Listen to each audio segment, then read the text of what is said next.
If you read anything else before this year is over, you have got to read Transcendent Kingdom. It's written by Ya Jesse, and it is absolutely beautiful. She is the author of the 2016 novel Homegoing. That was her debut novel that won a Penn and Hemingway Award.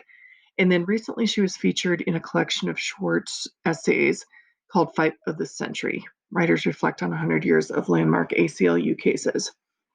Like her characters in Transcendent Kingdom, she was also born in Ghana and raised in Alabama. Transcendent Kingdom is beautifully written.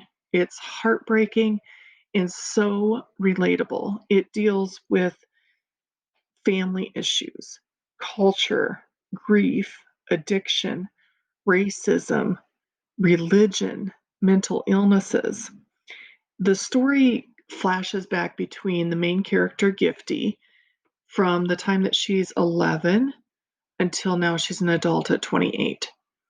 And it follows her and her star athlete turned drug addict brother Nana, their father who deserts them and moves back to Ghana from Alabama, who they often call the Chin Chin Man, and her mother who is battling debilitating depression.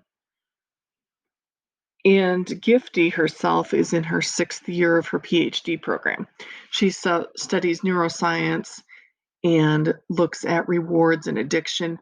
Obviously, was inspired by her own family struggles. I just wanted to read a short passage to show you the writing in this book and why I'm so just enamored with this book.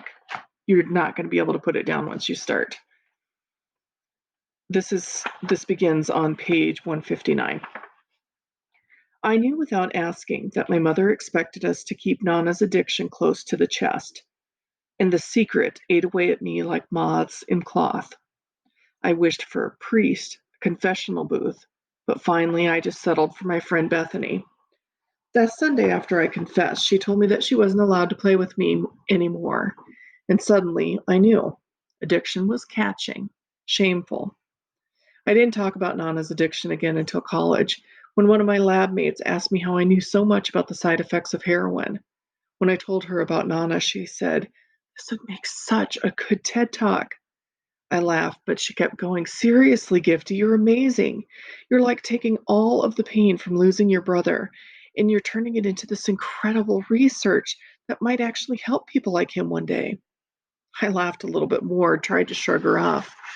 If only I were so noble. If only I even felt so noble. The truth was that there were times when my mother and I had been driving all over Huntsville for hours searching for Nana. Times when I saw him strung out in front of the carp-filled pond at Big Springs Park, when I would think, God, I wish it was cancer. Not for his sake, but for mine. Not because the nature of his suffering would change significantly, but because the nature of my suffering would. I would have a better story than the one I had. I would have a better answer to the question, where's Nana? What happened to Nana? Nana is the reason that I began this work, but not in a wholesome, made for TED Talk kind of way. Instead, this science was a way for me to challenge myself, to do something truly hard, and in doing so, work through all of my misunderstandings about his addictions and all of my shame, because I still have so much shame. I'm full to the brim with it, spilling over. I can look at my data again and again. I can look at scan after scan of drug-addicted brains shot through with holes, Swiss cheese, atrophied, irreparable. I can watch the blue light flash through the brain of a mouse and note the behavioral changes that take place because of it, and know how many years of difficult, arduous science went into those tiny changes. And still, I think, why didn't Nana stop? Why didn't he get better for us? For me? In a recent interview that Ya Jesse did with Seth Meyers, she says, I want people to read this book and think about all the ways that we can take care of one another. I just think that is such a beautiful statement with everything that we have gone through with this year in particular with our own heartbreak and grief. This book is so relatable, dealing with all of the issues with addiction and racism and grief and mental illness. I think this book is so timely. It is so poignant, and it's absolutely a must read. Once you begin this book, you are not going to be able to set it down.